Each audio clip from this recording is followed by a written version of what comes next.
Existe aí na sociedade um discurso acerca do funcionalismo público que paira no senso comum no sentido de dizer que funcionário público não trabalha, que funcionário público ganha muito e que funcionário público trabalha pouco.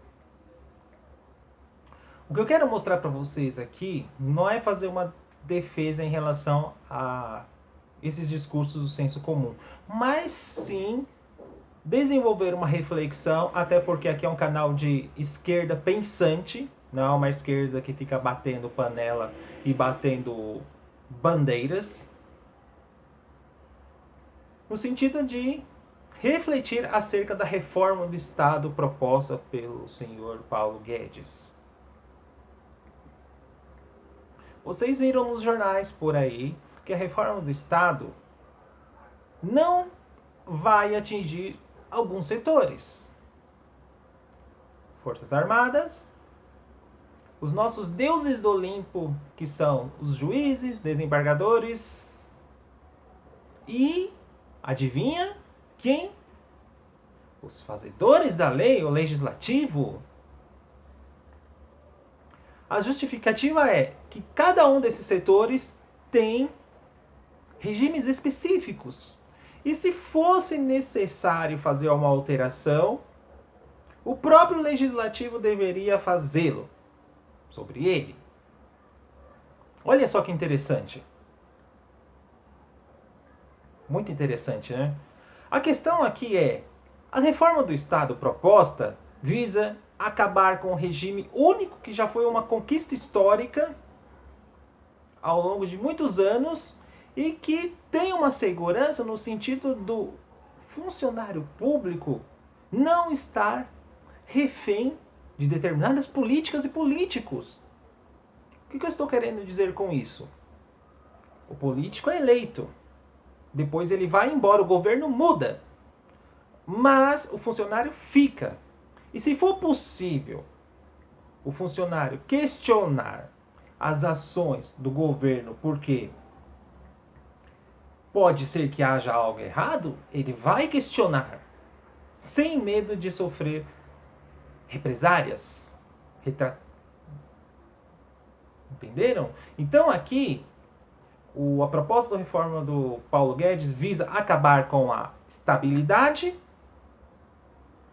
com direitos como licença-prêmio e evolução funcional.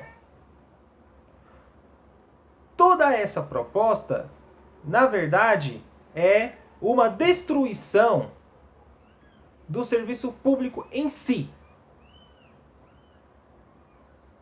Por que destruição? Porque você vai esgarçar o serviço público a tal ponto, deixá-lo sucateado a tal ponto, que ninguém mais vai querer ser funcionário público, ninguém vai prestar concurso para tal.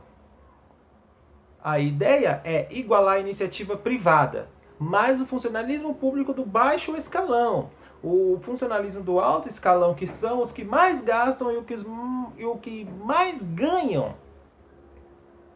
Inclusive, muitos ganham acima do teto salarial, que é 30 mil reais, não estão dispostos a fazer tal discussão de reforma. Agora, você, caro colega que está assistindo aqui, pare e pense. Por que será que esses setores não estão inclusos na reforma? Use sua cabeça e pense. Chegue à sua própria conclusão que você vai entender o meu questionamento. Parou? Pensou? Já chegou numa conclusão? O nosso Estado brasileiro, ele corre o risco de ser destruído ao ponto de haver uma sociedade do salve-se quem puder, uma sociedade de empreendedores, empresários de si mesmos, sob o argumento da liberdade. Porque os neoliberais, para vocês entenderem o que eu estou querendo dizer, O argumento deles é: eu quero ser livre para escolher o serviço que eu quero, então é necessário acabar com essa regalia desses funcionários, porque eles não querem fazer nada, e não fazendo nada, eles sabem que não vão ser mandados embora. É claro que há muito mau funcionário público por aí. Mas a questão, nesse discurso do senso comum, tem como pano de fundo a questão da liberdade individual, onde cada sujeito escolhe aquilo que você quer. Vão ler o livro do Friedrich von Hayek sobre a questão da servidão, que lá vocês vão ver a filosofia individualista de vida que ele coloca e alguns exemplos que ele diz sobre a questão de ordem espontânea. Ou seja, se há uma desigualdade rolando na sociedade, eu vou falar em termos gerais, não vou entrar detalhadamente na obra, só para vocês entenderem o que eu estou querendo dizer. Se há uma desigualdade rolando na sociedade e o cara está sendo explorado no emprego do qual ele trabalha, ele tem a opção de sair daquele emprego e buscar outro. Porque isso é uma ordem espontânea do capital. Vejam, tudo, o que eu estou querendo dizer aqui? Tudo coloca-se sobre todos os pesos da sociedade, sobre o indivíduo. Nessa leitura de mundo não há sociedade, não há coletivo, há bens individuais, cada um por si, única e exclusivamente. Lembram-se da frase de Margaret Thatcher, a rainha do neoliberalismo? Não há essa coisa de sociedade, só há indivíduos. Se eu fazer uma leitura nesse sentido, suponhamos que a reforma do Paulo Guedes seja posta e seja aprovada. A ideia aqui, nessa leitura de filosofia individualista de vida, que foi relida por estes neoliberais, é a seguinte: se você não conseguiu ascender socialmente na vida, não conseguiu um bom emprego e trabalha nesse emprego que ganha pouco e não lhe dá condições boas de vida, a questão não é o emprego em si de você reivindicar, de você correr atrás, de você protestar. A questão é sua, o problema é seu, porque você não tem capacidade de enxergar isso e buscar outro emprego.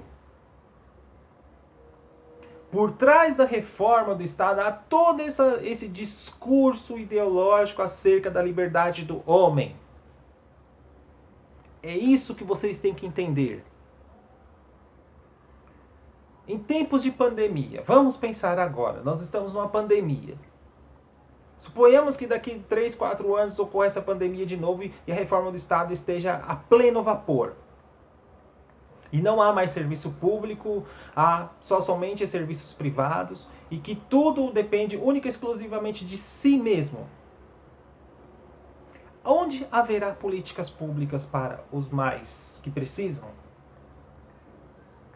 A questão aqui é, o problema é seu, você que tem que ir atrás.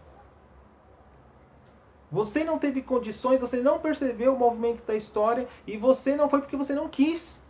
Porque você tem liberdade para fazer tal escolha. Esse é o fundamento filosófico dessa filosofia individualista de vida. É isso que vocês têm que entender. Aqui é um canal que usa a reflexão filosófica como fundamento de análise da realidade.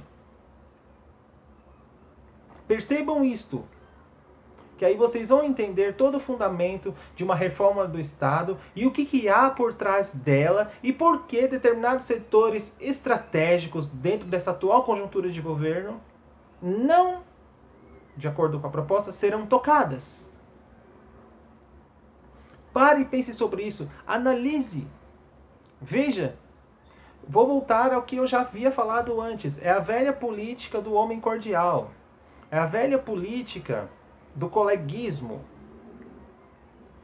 De você colocar em setores estratégicos pessoas estratégicas que vão te ajudar a alavancar o Estado brasileiro para atingir não o bem comum, mas o bem de uma determinada parcela da sociedade. Que parcela da sociedade é essa? Nunca Karl Marx fez tanto sentido numa realidade como essa. Evidentemente que tem muitas coisas que ele analisou, hoje precisa ser reanalisado e reformulado. Mas a questão da luta de classes está cada vez mais acirrada, mais evidente, claro, com suas devidas alterações e proporções.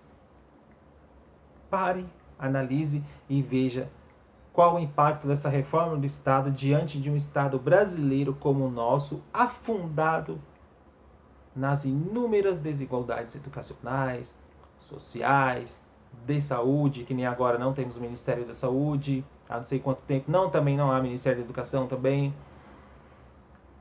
desigualdade financeira. Vamos parar, pensar, analisar e refletir sobre tudo isso. Ok? Leia, se informe e pense. Até mais.